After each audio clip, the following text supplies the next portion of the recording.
Morning, everyone. It is Monday, June 23rd. Just a little bit before 11:30. I'm going to pick up my son from summer camp and run some errands first. I notice I have a low tire. I'm going to run to Wawa.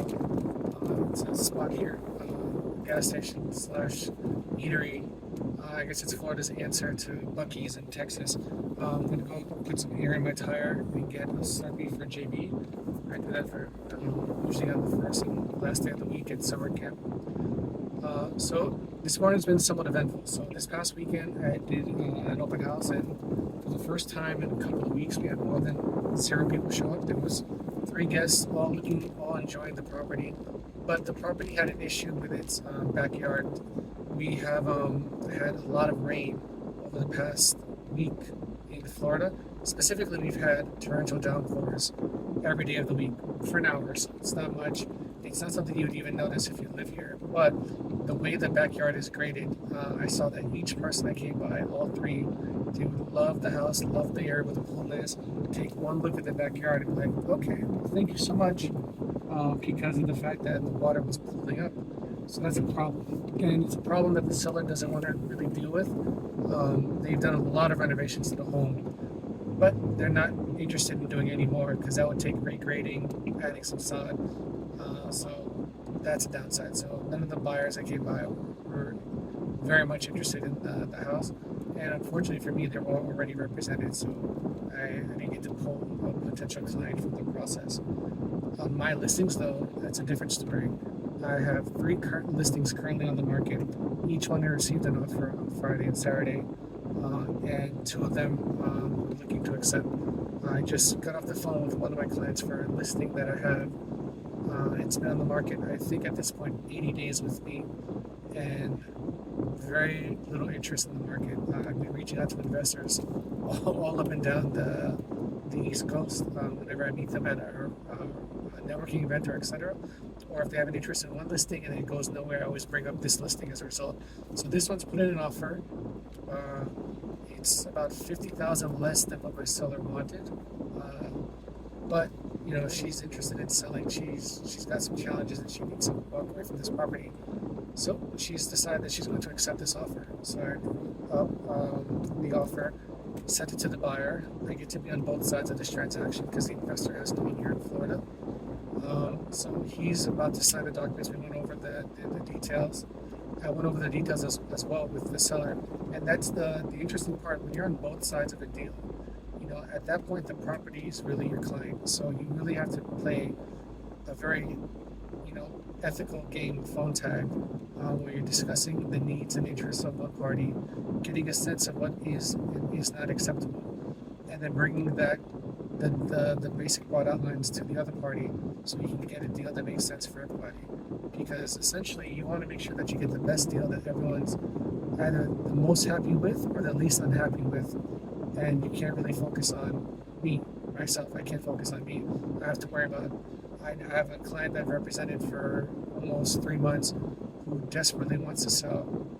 And I have a client I just met who wanted to put an offer on another property, didn't work out, and now is interested in another one of my listings. And I've had this relationship with this gentleman for a week. So it's a very disparate relationship. However, each one of them is a client now. So each one of them has to give, I have to basically represent the best interests of them to get a price that's fair and get the needs met. In this situation, I have my original client, the one I've had the longest, is interested in keeping the solar panels and bringing them to another property. And I advised her that when someone puts an offer on a property with solar panels that are actively marketed, the total price is inclusive of the solar panels.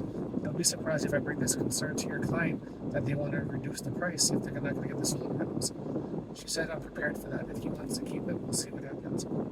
Turns out my client could care less about the solar panels. He just wants to make sure that he doesn't have to pay for them. So I told that to the seller.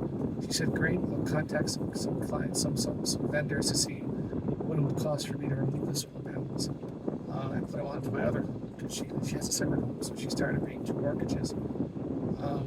So that ends up being hopefully a win-win. I've had enough offers come in, I've had enough offers signed, and I've had enough deals fall through that I'm no longer excited at any point. In the past week, you probably noticed in the videos, I've gone the ups and downs of getting offers sent, accepted, and then fallen apart. That it is what it is now. I'm now emotionally detached because you have to be, because this deal can still fall apart.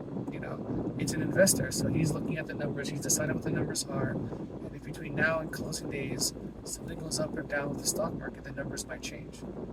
He wanted a longer inspection period than I'm comfortable with for my buyer, but my buyer just wants the deal done. It's the only offer we've had on this property, so she's not trying to look a gift horse in the mouth. She wants a fair deal, and she's getting the solar panels out of it, so that's good for her. So she's a 14-day inspection period as opposed to a 5 or 10. She'll take it, if the deal goes through. So I'm in that position now, and then my other client is looking over the offer. It came in only about 10,000 less than ask. Came in with some concessions that he's not thrilled about, but he also wants to let go of the property. So it's looking very, very likely that by the time the sun goes down, I'll be under contract for both, which is pretty good. So I'm happy. I'm excited.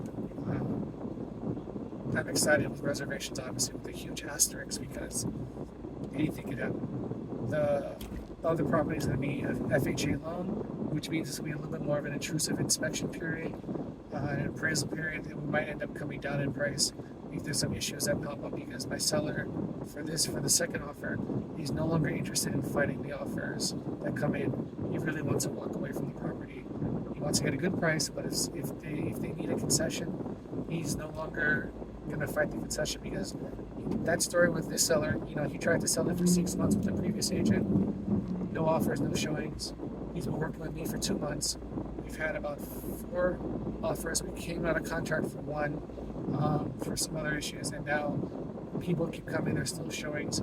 He's sobered up to the reality that the market is just not what it was last his previous agent when nothing happened. So he's willing to work with whoever's willing to meet him halfway and get this property sold.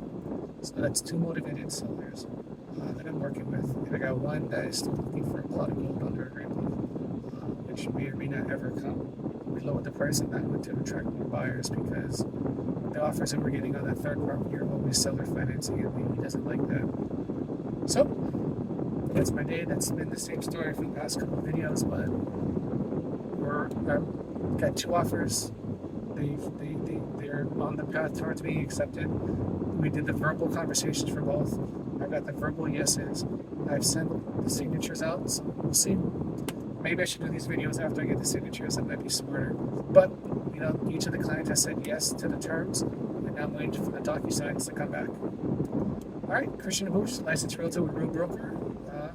Starting off the 4th week of June. That's actually 4.5 weeks because of the way the months go. So, yeah, week 4 starting off with offer accepted. All right, talk to you later.